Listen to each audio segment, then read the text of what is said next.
Guys, நான் school படிக்கும்போது எங்கள் வீடு வந்து செம்ம ஸ்ட்ரிக்ட்டு சரிங்களா. ஒரு கிளாஸ் ரூமில் பர்த்டே ஒருத்தவங்களுக்கு நான் கூட சாக்லேட் வந்து சாப்பிட்றதுக்கு பெர்மிஷன் கிடையாது. அதையும் மீறி நான் திருத்தனமாக ஏதோ ஒரு சாக்லேட் சாப்பிட்டுட்டேன்னு கூட வச்சுக்கோங்களேன். இந்த விஷயம் இருக்குது பார்த்தீங்களா, இவ தான் ஸ்பை. நாங்கள் 2 பேரும் 10th வரைக்கும் ஒன்றா படித்ததுனால எதுனாலும் வீட்டில் வந்து கொளுத்தி போட்டுருவா போல.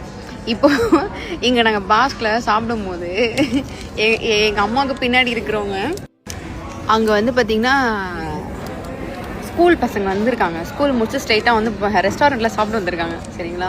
எங்கள் அம்மாட்ட நான் தான் கேட்டேன், ஒரு சாக்லேட் சாப்பிட்றது கூட பெர்மிஷன் கிடையாது. ஆனால் அந்த பசங்களை பாருங்கள், ரெஸ்டாரண்ட்டில் சாப்பிட்ற வரைக்கும் பேரண்ட்ஸ் வந்து பெர்மிஷன் கொடுத்துருக்காங்க.